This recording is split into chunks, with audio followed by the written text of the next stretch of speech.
हर खबर पर होगी आपकी पकड़। डाउनलोड कीजिए ABP live app. Corona vaccine पर आपके मन में तमाम सवाल उठ रहे होंगे, बहुत सी चीजें आप जानना चाहते होंगे। ब्रिटेन में एक महत्वपूर्ण डेवलपमेंट हुआ है। ब्रिटेन ने अगले एक हफ्ते के अंदर तमाम लोगों के लिए वैक्सीन बाजार में उपलब्ध कराने की एक योजना बना ली है। डॉक्टर गुलेरिया अब हमारे साथ जुड़ गए हैं, हम उनसे बात कर पा रहे हैं, मेरी आवाज उन तक पहुंच रही है। डॉक्टर गुलेरिया, बहुत बहुत शुक्रिया, धन्यवाद एबीपी न्यूज से बात करने के लिए। मेरा पहला सवाल वही, ब्रिटेन में अगले एक हफ्ते में दवा आ गई है, आ जाएगी, उपलब्ध हो जाएगी लोगों के लिए। रशिया में आ रही है, मॉस्को में आ रही है।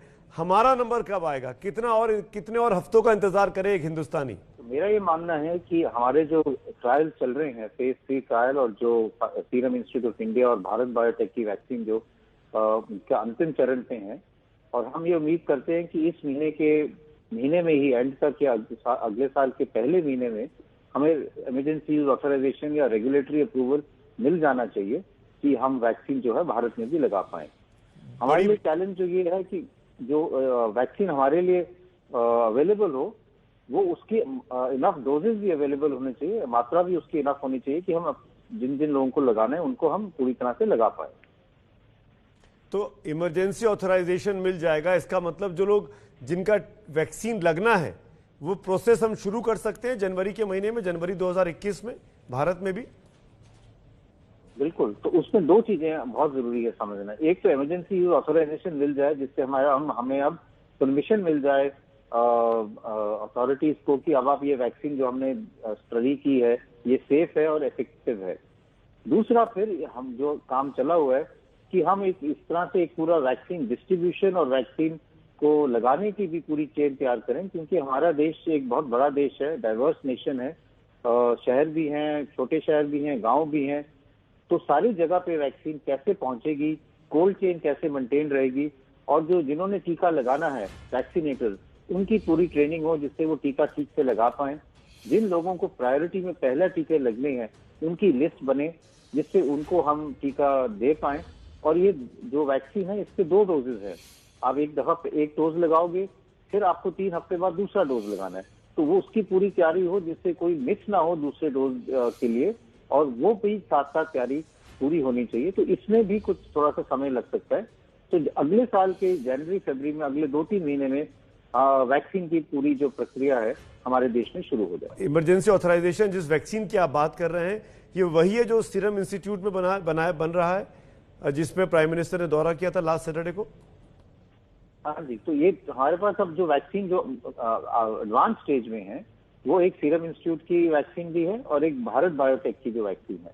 अच्छा। तो मुझे ये उम्मीद है कि अगले साल की शुरुआत में हमारे पास एक नहीं 2-3 वैक्सीन उपलब्ध हो जानी चाहिए। जो रशियन वैक्सीन है स्पुतनिक, उसके ट्रायल भी चल रहे हैं, जो हैदराबाद में डॉक्टर रेड्डीज लेबोरेटरी कर रही है, वो भी तब तक खत्म हो जाएंगे और उसके भी इमरजेंसी ऑथराइजेशन मिल सकता है। तो हमारे पास एक नहीं, उम्मीद यह है कि ज्यादा वैक्सीन अवेलेबल होंगी और वो फिर हम ज्यादा लोगों को डिस्ट्रीब्यूट कर पाएंगे, क्योंकि उसी हिसाब से ज्यादा डोजेज अवेलेबल। एक चीज मैं जानना चाहूंगा डॉक्टर गुलेरिया आपसे, जिसको लेकर ये खास बातचीत हमने रखी आपके साथ। ये कहा गया कि हर एक भारतीय को वैक्सीन लगाने की जरूरत नहीं है। इसका क्या मतलब है? इस पर बहुत से सवाल खड़े हो रहे हैं कि सबको क्यों नहीं लगाया जाएगा। अगर हम समझें कि हम वैक्सीन लगा के क्या करना चाहते हैं, वैक्सीन लगा के हम 2 चीजें करना चाह रहे हैं। एक तो अपनी मोर्टेलिटी कम करना चाह रहे हैं, तो हम ये कहेंगे कि उन लोगों को तो वैक्सीन डेफिनेटली लगनी चाहिए जिनको सीवियर कोविड के चांसेस ज्यादा हैं।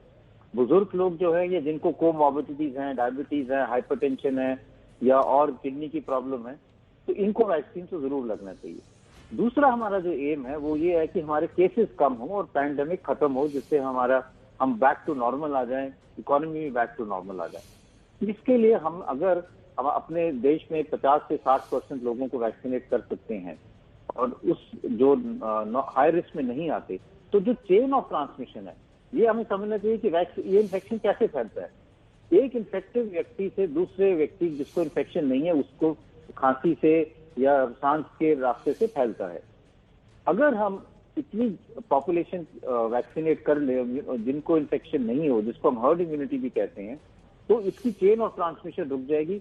वायरस अपने आप ही फैल नहीं पाएगा, और वो एक ही व्यक्ति में रहेगा, वो दूसरे व्यक्ति को आगे फैला नहीं पाएगा, जिससे जो R0 है, जिसको हम कहते हैं रेट ऑफ ट्रांसमिशन, वो इतना कम हो जाएगा कि अपने आप ही केसेस बिना वैक्सीन के भी कम हो जाएंगे। तो डॉक्टर साहब, अब आपने कहा 50 से 60%, यानी करीब 70 से 80 करोड़ हिंदुस्तानियों को ये वैक्सीनेशन का लगाने का कार्यक्रम रहेगा, अगर हर एक को नहीं तो?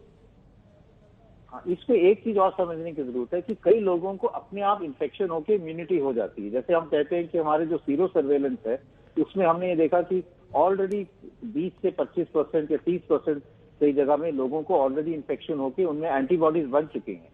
अगर हम उसको भी ऐड करें तो उस हिसाब से हमें जो वैक्सीन देने की जरूरत पड़ेगी शायद इस नंबर से भी थोड़ा कम पड़े। पर इसमें दो इंपॉर्टेंट चीजें समझना बहुत जरूरी है। एक तो ये है कि जो लोगों को इन्फेक्शन हो चुका है, उनकी इम्यूनिटी कितनी देर रहती है, और दूसरा जो हम वैक्सीन लगा रहे हैं उसकी भी इम्यूनिटी कितनी देर रहती है। क्या हम ये कह सकते हैं कि एक दफा आपको टीका लगा तो आपको कोविड हमेशा के लिए नहीं होगा, या हम ये कह सकते हैं कि ये आपको टीका लगा तो आपको 1 साल भर की प्रोटेक्शन है, उसके बाद चांसेस हैं और फिर हमें साल बाद फिर एक बूस्टर डोज देना पड़ेगा। तो ये जो डेटा है ये तो आस्ता आस्ता अगले साल आएगा और इसी पे बेस हो पाएगा कि हमें कितने लोगों को वैक्सीनेट करना है और पैंडेमिक किस तरह से बिहेव करेगा। केसेस एकदम खत्म हो जाएंगे या कम हो जाएंगे, लेकिन थोड़े थोड़े केसेस हर जगह पे बाद में भी आते रहेंगे, जैसे और बीमारियों में हम देखते हैं। अब मैं ये आपसे जानना चाहूंगा डॉक्टर गुलेरिया, आपने कहा कि जो लोग कोमॉर्बिड्स हैं, जो लोग ज्यादा जिनको खतरा है, उनको पहले ये टीका लगना चाहिए। तो जो लोग, ये मैं बिल्कुल लेमैन लैंग्वेज में पूछ रहा हूं, जिन लोगों को कोमॉर्बिड होते हुए कोविड हो चुका है और वो ठीक हो गए हैं, कोविड से नेगेटिव हो गए हैं, क्या उनको ये वैक्सीनेशन की जरूरत पड़ेगी?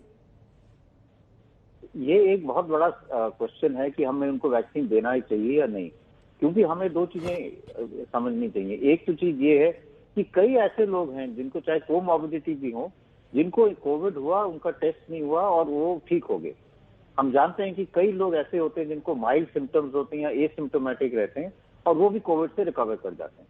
अगर हम इन सारे लोगों की पहले खोज करें और फिर वैक्सीन दें तो ये एक अपने में एक बहुत बड़ी एक्सरसाइज हो जाएगी। दूसरी चीज ये है कि जिनको कोविड हुआ और वो रिकवर कर गए, अभी हमारे पास क्लियर डेटा नहीं है कि वो कितनी देर तक उनको प्रोटेक्शन रहेगी।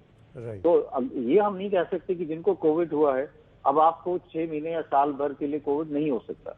तो सेफर ऑप्शन यही रहेगा कि हम सब जो लोग हैं जिनको कोमॉर्बिडिटी है, चाहे उनको कोविड हुआ हो या ना हुआ हो, सबको हम वैक्सीनेट कर दें।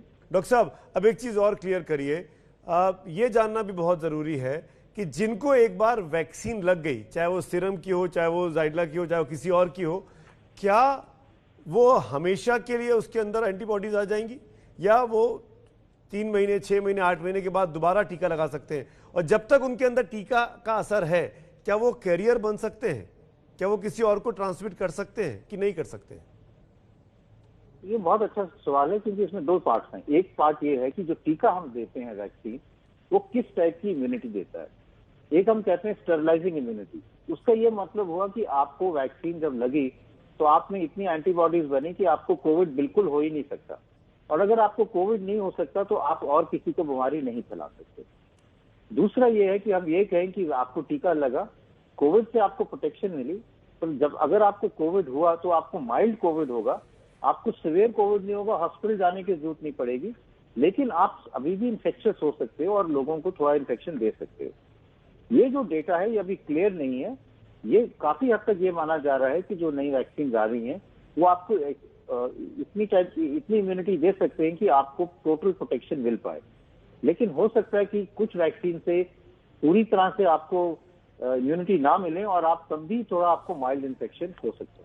दूसरा आपका सवाल था कि कितनी देर तक ये प्रोटेक्शन लास्ट करेगा, कि इम्यूनिटी आपकी बॉडी में कितनी देर तक रहेगी। ये अभी सवाल जो है ये क्लियर नहीं है। कुछ लोग ये मानते हैं कि वैक्सीन से कम 9 महीने या साल भर का प्रोटेक्शन तो मिलना चाहिए, लेकिन क्योंकि ये नई वैक्सीन है और जो ट्रायल हुई है उसमें अभी इतना लॉन्ग फॉलोअप नहीं है और सारे लोगों में हम फॉलोअप नहीं कर रहे कि जिन लोगों की इम्यूनिटी कम है, जो बुजुर्ग लोग हैं या जिनको कोमॉर्बिडिटीज हैं, उसमें कितनी प्रोटेक्शन है। ऐसा तो नहीं कि वो 6 महीने बाद कुछ कम होने लगती है। ये तो अभी जो फॉलोअप हम करेंगे टीका लगाने के बाद, तब ये डेटा क्लियर होगा और तब ये पता चलेगा कि बाद में आपको फिर से एक टीका बूस्टर लगाने की जरूरत तो नहीं है साल बाद या 2 साल बाद।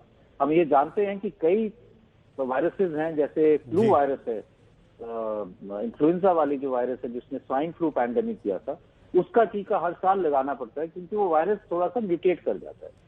तो दूसरा जो एक और चीज समझना बहुत जरूरी है कि अभी तक जो डेटा है उसमें ये आया है कि जो वायरस है उसमें छोटे मोटे म्यूटेशन हुए हैं, लेकिन कोई इतना म्यूटेशन नहीं हुआ वायरस में कि टीका असर नहीं करेगा। जी, तो अभी तक जो वैक्सीन बन रही है वो असरदार है। डॉक्टर साहब, फेज 1, फेज 2, फेज 3 तीन ट्रायल हो चुके हैं लगभग सारे वैक्सीन के।